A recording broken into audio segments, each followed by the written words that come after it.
আপনাকে আমি প্রথম প্রশ্নটি করতে চাই, আপনাকে আসলে দেশ থেকে চলে যেতে হয়েছিল, অবস্থাটা কিরকম সেটা দিয়ে যদি আমরা আসলে শুরু করি। খালেদ ভাই, আপনাকে ধন্যবাদ।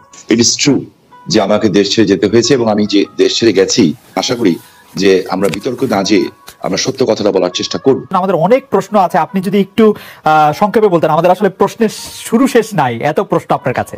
এখনকার গুম খুন নিয়ে আপনি আসলে কি বলবেন? জায়গা থেকে এটি বারবার অস্বীকার করা হচ্ছে, কিন্তু এটি একটি বাস্তবতা। এই বাস্তবতাকে শাহীম ওসমান কিভাবে দেখে, আমাদের যদি খুব সংক্ষেপে একটু বলতেন। শান্তির জন্য নোবেল পুরস্কার দেওয়া হয়, এমন এমন লোকও আছেন যারা শান্তির সাথে জড়িতই না, কিন্তু তারা নোবেল পুরস্কার পান। আমি কোনো ব্যক্তির কথা বলবো না। আজকে যে প্রশ্নটা আপনি করেছেন গুম খুনের ব্যাপারে, আমি খুব পরিষ্কারভাবে বলতে চাই, একটা পরিবার আগুন দিয়ে বাসে পুড়িয়ে মেরে ফেলা হলো। বাসে শুয়েছিল ড্রাইভার আর কন্ট্রাক্টর, তাকে আগুন দিয়ে পুড়িয়ে মারা হলো। ওস্তাদকে মাথা দিয়ে যে কন্ট্রাক্টর পুড়িয়ে ফেলো, 85 জন মানুষকে পুড়িয়ে ছাই করে দেওয়া হলো। এটার নাম রাজনীতি? আর তাদের বিচার হলো না কেন?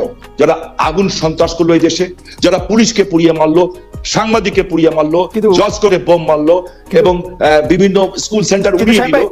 আমি এই সরকারের কাছে প্রশ্ন রাখতে চাই, এই সরকার ন্যায় বিচার কেন করছে না? আমি একটু প্রথমত কারা আগুন দিয়েছে সেই বিষয়টি আসলে পুলিশ তার চার্জশিট বা তার যে প্রতিবেদন, সেই প্রতিবেদনে দাখিল করতে পেরেছে কিনা আমি জানি না, কিন্তু অজ্ঞাতনামা যাদের বিরুদ্ধে মামলা দেওয়া হয়েছে বা যাদের বিরুদ্ধে মামলা দেওয়া হয়েছে তারা বেশিরভাগই বিএনপির নেতা বা কর্মী, এবং তাদের মধ্যে থেকে বিএনপির অনেক নেতা কর্মী আছেন যাদের হাতে একটি বোমা নিয়ে তারা বোমা মারছেন, সেটি ভাবনাটাও একটু কষ্টকল্পনা। শাহীম ভাই, এর জন্য তার আপনি সরকারকে একজন মানুষকে আমি গুম করে দিব, খুন করে দিব, এই বিষয়টাকে আমি একজন মানুষ হিসাবে, আমি যদি মৃত্যু হয়ে যায় আমার, আমি কোনোদিন এটাকে সাপোর্ট করব না। এবং অতীতে কে কি করেছে সেই জন্য আমাকে একই পথে চলতে হবে, আমি সেটাকেও মনে করি না। আমি আমাদের সজীবদের জয় একটা ফেসবুকে যে আমেরিকা গত 2 দিন আগে একটা স্ট্যাটাস দিয়েছেন, 3-4 দিন আগে, বিএনপি জামাতের সরকারের 100 দিনের সন্ত্রাসী কার্যকলাপে নিহতের সংখ্যা ছিল 100 দিন মাত্র 100, এবং যা দিয়েছেন উনি সব কয়টা হলো মিডিয়ার থেকে নেওয়া। আমার হাতে কাগজগুলি আছে, এবং এগুলি সব মিডিয়ার থেকে দেওয়া। এবং উনি ওইখানে বলেছেন 100 দিনে নিহতের সংখ্যা ছিল 1200, ধর্ষণের ঘটনা গড়ে প্রতিদিন 4টি, খুনের সংখ্যা গড়ে প্রতিদিন 6 জন। থানার ওসিও নিজের জান বাঁচাতে জিডি করেছিলেন। হ্যাঁ, এখন আমি এই কথা দিয়ে এটা প্রমাণ করতে চাই না যে ওনারা করেছেন দেখে আমাকে করতে হবে, এটা আমি বলতে চাই না। সেই সম্পর্কে আমরা একটু আপনাকে শুনবো। আমরা তার আগে একটু প্রফেসর আসিফ নজরুলকে একটু শুনতে চাই। প্রফেসর আসিফ নজরুল, আপনাকে আমাদের সাথে পেয়ে আপনাকে আমাদের কৃতজ্ঞতা জানাই এবং স্বাগতম। আপনি আমাদেরকে সময় দিয়েছেন, পুরো টিমের পক্ষ থেকে আপনাকে স্বাগত। আপনার কাছ থেকে একটু জানতে চাই যে গুম খুন নিয়ে অনেক ধরনের কথা হচ্ছে, এখন বলা হচ্ছে জাতিসংঘের তালিকা, নানা ধরনের কিছু। আমার প্রশ্ন শুধু বিভিন্ন সময় দেখা গেছে যে আওয়ামী লীগের নেতৃবৃন্দের উপর, এমনকি শেখ হাসিনার উপর অনেক আক্রমণ হয়েছে, যে আক্রমণ আসলে প্রাণঘাতী ঘটেছে। এরকম একটি আক্রমণের কথা আসলে যেন শাহীম ওসমান এরকম বললেন। আপনার কাছে কি মনে হয় যে এই আক্রমণগুলির কারণ কি? আওয়ামী লীগের উপর এত কার আক্রোশ যে 2001 সালের 16 জুন এটার মধ্যে শাহীম ওসমানের জনসভার মধ্যে বোমা মারতে হবে, 2004-এর 21 আগস্ট হবে দলীয় অফিসে কিবরিয়া সাহেবের মারতে হবে, আসারুল্লাহ মাস্টারকে মারতে হবে, এটা কার আক্রোশ? আমরা অনেক সময় শুনেছি যে বিএনপি ক্ষমতা থাকলে বিএনপি বলে যে এটি আসলে আওয়ামী লীগরা নিজেরা করে। আপনার মতামত একটু শুনতে চাই মূল গুম খুনে যাওয়ার আগে। আপনি যে সমস্ত ঘটনা বলেছেন এগুলি সবই অত্যন্ত দুঃখজনক, এবং আমরা বিভিন্ন সময় আমাদের বিভিন্ন উপদেষ্টারা এসবের বিপক্ষে কড়া বক্তব্য রেখেছে, সরকারের পক্ষ থেকে বক্তব্য রেখা হয়েছে। তবে খালেদ, আপনাকে আমি একটু বিনয়ের সাথে একটা কথা বলি। যখন আমি আপনার টক শো করতাম, যখন আমি এই সরকারে আসার কথা বলতাম, আমি কিন্তু নিজে বলতাম যে সরকার এত নিপীড়ন চালাচ্ছে, এই সরকার পতনের পর অনেক ভয়াবহ ঘটনা ঘটতে পারে, সরকারকে ওয়ার্ন করার চেষ্টা করতাম। আপনার নিশ্চয়ই মনে আছে যে ফ্যাসিস্ট আওয়ামী লীগ সরকারের যারা মন্ত্রী তারাও বলতো আমরা ক্ষমতায় না থাকলে ঘরে ঘরে ঢুকে আমাদেরকে মেরে ফেলাবে, এরকম কথা বলা হতো না খালেদ?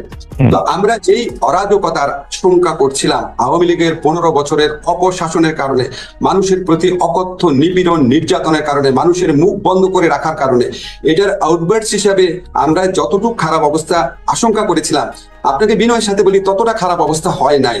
খারাপ অনেক কিছু ঘটেছে, ততটা খারাপ কিছু হয় নাই। তারপরও যেগুলি খারাপ কিছু ঘটেছে সেখানে আমাদের সরকারের কিছু ক্ষেত্রে ব্যর্থতা থাকতে পারে, অবশ্যই আমরা ব্যর্থতা থেকে শেখার চেষ্টা করছি। আপনাকে একটা এক্সাম্পল বলি, আদালত প্রাঙ্গণে যখন হামলার ঘটনা ঘটলো, তখন এটা তো আসলে দেখার কথা হচ্ছে ধরেন স্বরাষ্ট্র মন্ত্রণালয়, কিন্তু আমাদের এখানে অনেকে মনে করে কি, যেহেতু আমি আইনমন্ত্রী, তো আইন শৃঙ্খলা পরিস্থিতি হচ্ছে আমার এটা আমার না রে ভাই। তারপরও আমরা একসাথে কোঅর্ডিনেটেড ওয়েতে কাজ করি, সব ব্যর্থতার ক্ষেত্রে যৌথ দায়িত্বের অংশ হিসাবে আমারও দায়িত্ব আছে, কিন্তু আলাদাভাবে এককভাবে এটা আমার মন্ত্রণালয় দেখার বিষয় না। তখন আমি স্বরাষ্ট্রমন্ত্রীর সাথে কথা বলে আমরা অনেক ইনোভেটিভ টেকনিক বের করা শুরু করলাম যে কি করব, মানুষ এত ক্ষুব্ধ। আমি যখন জিজ্ঞেস করলাম স্বরাষ্ট্র মন্ত্রণালয়কে যে মানুষ যেভাবে মারতে আসছে আপনারা ঠেকান না কেন, পুলিশ বলে পুলিশ ঠেকাতে গিয়েছিল, তখন তো পুলিশের মরাল কারেজ ছিল না, যারা মারতে এসছে তারা পুলিশকে অকথ্য গালাগালি করে বলছে তোরা শেখ হাসিনার পুলিশটা মাইরা তোদেরকে ঝুলায় রাখবো, আমাদের ধাক্কা দিস। মানে পুলিশের তো তখন মরালিটি নাই। কিছুদিন আগে পুলিশের বাহিনীর সদস্যরা হাজার হাজার ছাত্র জনতাকে হত্যা করেছে, সেই পুলিশ কি ওই মরাল কারেজটা থাকে? তখন আমরা বিভিন্ন পদ্ধতি বের করা শুরু করলাম। আমি বললাম আচ্ছা ঠিক আছে, আমাদের যারা বিচারকরা আছে ওনাদেরকে রিকোয়েস্ট করলাম যে আপনারা তো যে কোনো সময় ইচ্ছা করলে শুনানি করতে পারেন, তাহলে সকাল 7টায় শুনানি করেন। মানুষ তো সকাল 7টায় জড়ো হবে না। আপনি দেখবেন আনিসুল হক সাহেব এবং সালমান এফ রহমান ওনাদের পরে শুনানিটা সকাল 7টায় হয়েছিল, কেউ ওনাদেরকে মারে নাই। এরকম আমরা বিভিন্ন রকম ভাবে অ্যাড্রেস করার চেষ্টা করছি, সব আপনাকে বলতে পারবো না।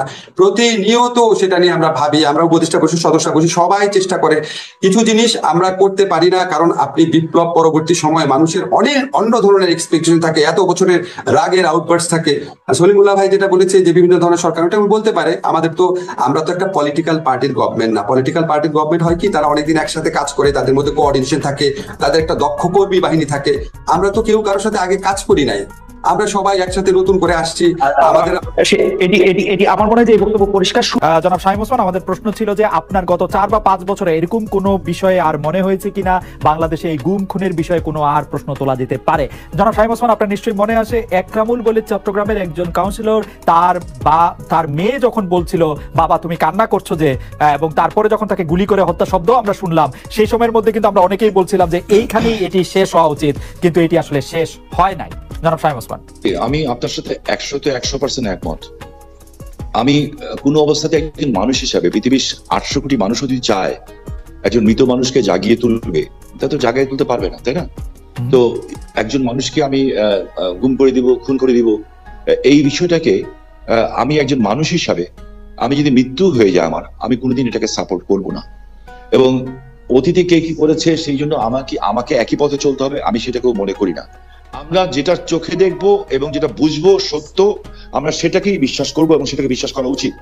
আমি আপনাকে একটা জিনিস স্পেসিফিক্যালি বলতে চাই খুব পরিষ্কার ভাবে, আমি একজন হিউম্যান বিং হিসাবে আমি কোনো ধরনের হত্যাকাণ্ডকে আমি সমর্থন করি না এবং করা উচিত, তাহলে আমি মানুষ হিসেবেই গণ্য হব না। এখানে একটা লিস্ট আছে আমার কাছে, বিশাল লিস্ট। আমাদের IB Rahman, S M Kibria, Asadullah master, Momtaz ভাই, গোপাল কৃষ্ণ মুহুরী, অধ্যাপক হুমায়ুন আজাদ, অধ্যাপক ইউনুস, এরকম দেশ বরেণ্য ব্যক্তিদের নামের লিস্ট আছে আমার কাছে এখানে প্রচুর, যেমনি। এবং ইভেনচুয়ালি ফারুক ভাইদের সময় ব্রিটিশ হাই কমিশনার যখন শাহজালাল বাবার মাজারে গেছিলেন, ওনার উপরে বম ব্লাস্ট হয়েছিল, ওখানে কিন্তু মানুষ মারা গেছিল। কিন্তু আপনি কিন্তু বিএনপির আমল থেকে আসতেই পারতেছেন না, আপনি বিএনপির আমলেই থাকতেছেন, আপনি এই আমলে আসেন। আজকে আপনাদের দুজনের কাছ থেকে আমি আজকে যত পজিটিভ কথা শুনেছি, পজিটিভ কথা শুনে, কিন্তু প্রশ্ন যে আপনার মনে হয় কিনা তত্ত্বাবধায়ক সরকার বেশিরভাগ মানুষ চায়, বা নিরপেক্ষ সরকার অধীনে নির্বাচন বেশিরভাগ মানুষ চায়, আপনার মনে হয় কিনা?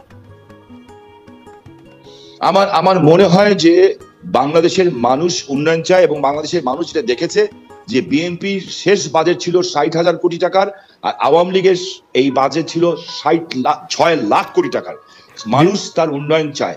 ওই শামীম ওসমান কথা বলবে না ফারুক ভাই কথা বলবে, দ্যাটস নট মানুষের যেমন ইলেকশন হোক, মানুষ দেখতে চায় যেমন ইলেকশন হোক, যেমন না মানুষ তার ভোটের অধিকারও চায়, এবং আমি নিজেও চাই যে ভোটের অধিকার হোক।